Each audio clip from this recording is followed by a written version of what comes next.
Hey folks, welcome back to Eric in the Kitchen, where today I'm going to be showing you 3 ways to make cannellini beans. Cannellini beans are great. They're a staple in some ways like rice in that they can pair with almost any flavor and they stay good for forever. So grab yourself a can of beans and let's get cooking. Once we get started with the beans, we want to understand that once they're out of the can, they're completely edible. There's nothing to hold you back from just, well, drinking the beans here, except for the flavor. And ooh, that was a bad idea. Or well, okay, well maybe we try it with a spoon, see how that goes. Yeah. Anyways, this ended up a little bit more palatable, but I still don't really recommend it. Let's actually cook the beans, shall we? Okay, so to get started, we're gonna go over to the stove here, and on the stove, we're gonna put a pan over medium heat. This is really straightforward. You're gonna drain your beans, dump them into the pan, and then add some salt, some garlic powder, and about 2 tablespoons of water. This is just gonna help them get nice and soft, and as they cook, we're going to end up mashing them later on.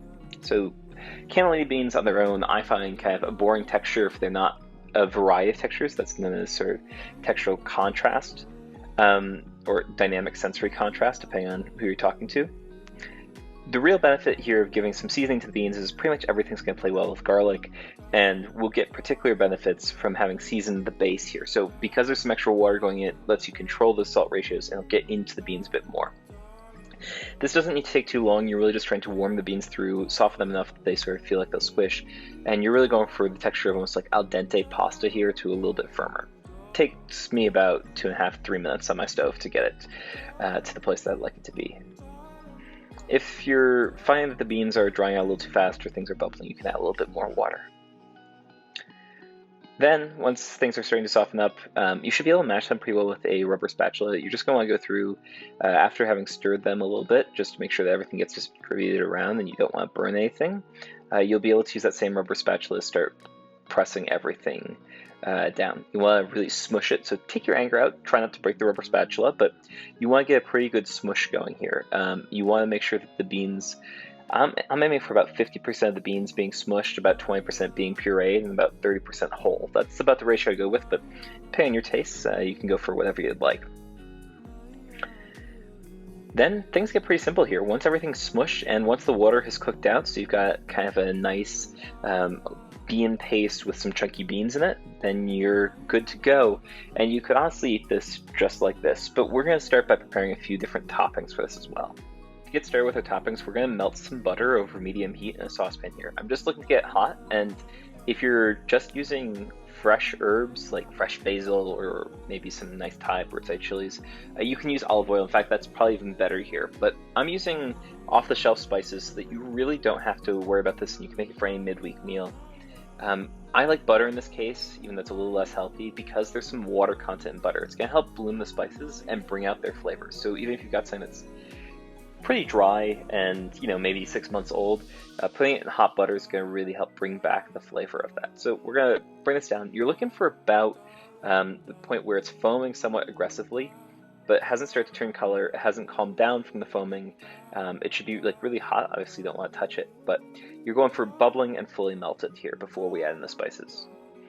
I'm going to end up dividing this between 2 different bowls because we're going to be making 2 different herb/seasoning based toppings here. So the first one's going to be our basil, which we're going to add in dried basil to the butter, and we're going to stir it up, help bloom the basil in that.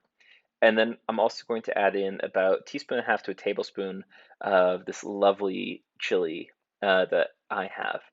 You can use whatever type of spice you want here. Rosemary and thyme work great. If you've got other types of hot peppers, those will also be fantastic. It's all about just building levels of flavor that pair with everything else that you're serving with. Finally, and this is my favorite way to serve these beans, is with a fried egg on top. The yolk is just going to add so much richness to it and still an incredibly healthy dish. So we're going to put down some neutral oil. I'm using safflower oil here in a pan, and then get it nice and hot. I didn't get sufficiently hot enough, but do as I say, not do as I do. And then crack in your egg.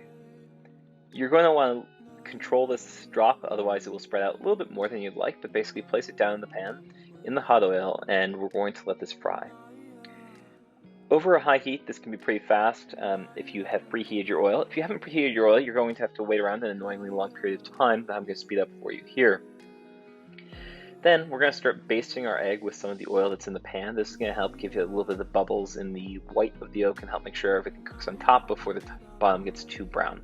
I like a little bit of crispy, but I don't like any of the really brown, almost burnt egg flavor on the bottom that you can get. So I'm going to baste this egg pretty thoroughly. Once we're all set, you can pull out the heat and put it aside on a plate. This is good to serve for about the next 3 to 5 minutes, but you're going to want to work pretty quickly. Otherwise, you're going to lose the lovely runny yolk.